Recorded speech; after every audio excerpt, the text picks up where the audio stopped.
These days, I've done an extremely interesting experiment. For the sake of science, of course, I took the very best laptop at the moment with the very best configuration, namely an ROG Strix Scar 18 2024 with 14900HX and RTX 4090 and compared it to a serious gaming PC within the same budget. For the fairest comparison, to match the $3,900 price of the laptop, I could add to the desktop unit a good monitor and peripherals. And this considering that the desktop configuration was as follows: i9 14900K, RTX 4080 Super, 32 gigs of RAM, 1 TB storage and an 850 watt power source. On the other hand, the ROG Strix Scar 18 2024 is the latest craze in 18-inch laptops, so it deserves a more extensive presentation. This laptop is a true desktop replacement. With a width of 40 centimeters and a weight of 3 kilos, the laptop doesn't even pretend to be portable. It is big, heavy. If you're going to buy such a laptop, you're not going to carry it around too often. With a slightly cyberpunk look, the Scar 18 has an aluminum lid and a chassis made of very good quality plastic. On the lid, you find the standard RGB logo alongside some graphic elements, and the RGB theme is continued on the chassis, where we have a colored strip. Inside, we have an illuminated keyboard, a rather large trackpad, and a huge 18-inch mini LED screen. I appreciated that the keyboard is truly full-size, with a numpad, no reduced-sized keys, well-spaced and with very good feedback on pressing. With a travel of 2 mm, it was bound to feel good, right? The screen is, as I expected, exceptional. With a 16:10 aspect ratio, the Nebula display has excellent specs: 2560 by 1600 resolution, 240 Hz refresh rate, a declared maximum brightness of 1100 nits, 2300 local dimming zones for the best contrast, and 100% DCI-P3 spectrum coverage. Of course, we also have Dolby Vision and G-Sync. Above the screen, there is a 720p camera, which is not worth talking about here, but I had to mention it. The selection of ports is also very good, as is natural for a laptop this size. 2.5 Gbps Ethernet, 1 HDMI 2.1, 2 Thunderbolt 4 ports, also capable of up to 100 watt charging, and DisplayPort 1.4 compatibility,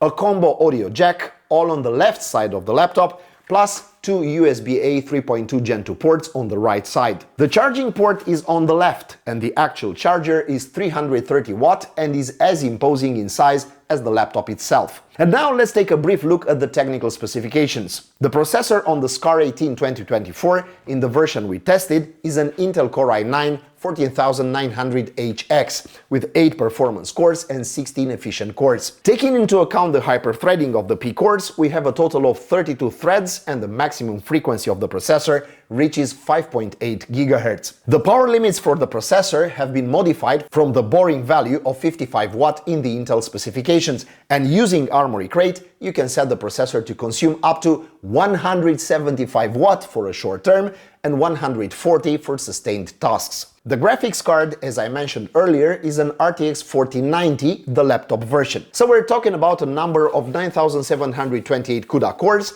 a boost clock of up to 2040 MHz, and 16 GB of GDDR6 memory with a 256-bit bus width. These specs are similar to those of a desktop RTX 4080, but the latter has more freedom in terms of power consumption. On the Strix Scar 18, the RTX 4090 has a maximum power limit of 150 watt in turbo mode with a dynamic boost of an additional 25 watt. The graphics subsystem benefits also from a MUX switch and advanced Optimus technology. So 175 watt here, 175 watt for the processor, it adds up, right? The cooling system has to dissipate a substantial amount of heat, and the engineers at Asus have done everything possible in this regard. We have liquid metal as the interface between the cooler and the CPU/GPU, a massive copper radiator with over 400 blades, and 2 fans that expel the hot air through the back, a solution that seems perfect for gaming laptops. What else is there to say? The memory is DDR5 at 5600 mega transfers per second,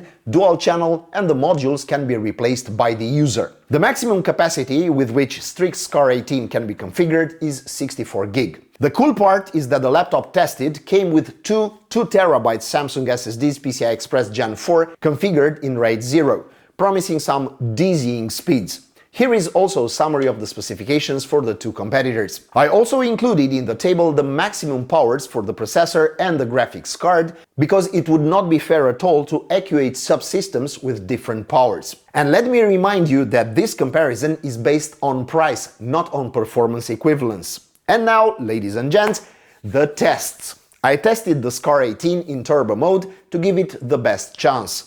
In Cinebench R23, the performance of the 14900HX is excellent, exceeding 30,000 points. Yes, the 14900K on the desktop gets almost 40,000, but don't forget that the latter consumes much more. So we have a 23% performance increase in multi-core tasks, but the really interesting part is the result in the single-core test. Here, the 14900HX scored 2,151 points and the 14900K 2,222. The difference is therefore only 3% in single core in favor of the desktop processor. What does this mean? At low and moderate load, in tasks that do not hit the processor's TDP, you will not notice a major performance difference. Yes, for rendering and work, the difference will be noticeable, but not so much for gaming. In 3D Mark, the gap between the two graphics systems is also evident. However, the performance differences are not as big as you would think from the difference in power consumed. On average, the PC has scores that are 28% higher, but it achieves this with double the power consumption. In Unigine superposition, the difference is above average, at 32%. I also did some gaming tests at 1440p resolution to nullify the small resolution difference between the ROG Strix Scar 18 screen and the QHD desktop screen. Thus, I tested Cyberpunk 2077 on Ultra, first without and then with ray tracing, with and without DLSS set to balanced. In Red Dead Redemption 2, I tested without ray tracing or DLSS at 1440p resolution. The results speak for themselves. The PC is on average 50% faster. This does not mean that Scar 18 is weak, by no means. In the world of laptops, the performance of the Scar is extreme. A laptop with a 13900H processor scores about 16,000 points in Cinebench R23 compared to over 30,000 for the Scar 18. And for the graphics subsystem, I have tested laptops with RTX 4090s that scored even 20% weaker than this monster. Let's take a look at temperatures and consumption as well, because they are important values. What emerges from all these results is that the main advantage of a PC is given by the much higher dissipated power. Don't forget that here we are comparing a 3 kilos laptop with a PC at about 20 kilograms and some tiny fans with a system with no less than 10 full-size fans. In this context, the results of the Strix Scar 18 are more than praiseworthy. I also tested the storage and the results were excellent as I expected.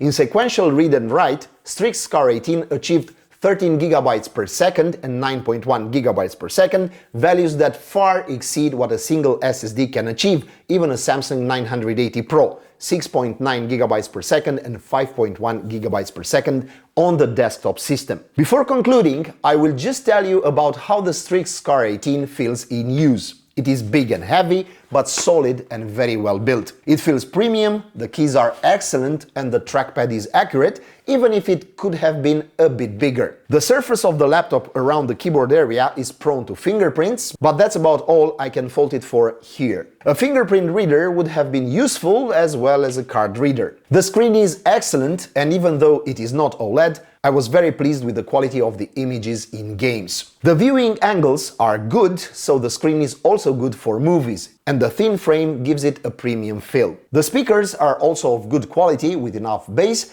and although they are not extremely powerful, they compensate with clarity. They are not the best speakers on a laptop, but if you're going to play on the Scar 18, you'll clearly need headphones because the noise made by the fans is quite loud. The laptop moves incredibly well in applications and everything loads instantly. It doesn't heat up at all in the keyboard area, not even in prolonged gaming sessions. I would also talk about the battery, but it would be kind of wrong for a gaming laptop of this size.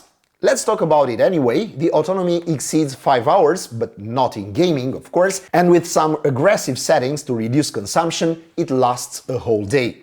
It charges quickly, 50% in 30 minutes, we're talking about the 330 watt brick from the package, but the laptop can also be charged through the USB-C ports. Okay, now let's get back to our comparison. In most games, a high-end gaming laptop like this Scar 18 will be more than enough at the native resolution. However, there is a but. If you are chasing the maximum number of frames per second versus the amount you are paying, a PC is unbeatable, and it is unbeatable by a considerable distance. And from here, some clear conclusions can be drawn. If you're a gamer and either don't have space or can't stand any cables, go for a gaming laptop. There aren't many laptops more powerful than this Scar 18, and its dimensions make it suitable even without a separate monitor, especially since the Scar 18 screen is superb. Where a laptop cannot equal a desktop PC in the same budget is in terms of raw performance. A PC is more versatile, more upgradable, quieter under load, and has more ports. Just like gaming laptops, PCs have their usage scenarios and their target group. And to disqualify PCs or laptops based on the existence of the other category is just stupid. After all, everyone buys what they think is more suitable for their own needs. Actually, what you would choose between the two categories in this budget? A top gaming laptop or a PC plus a monitor? And what are the arguments? And last but not least, how do you like this Strix Scar 18? That's it for today. Don't forget to subscribe to our tiny channel. Thank you and see you next time.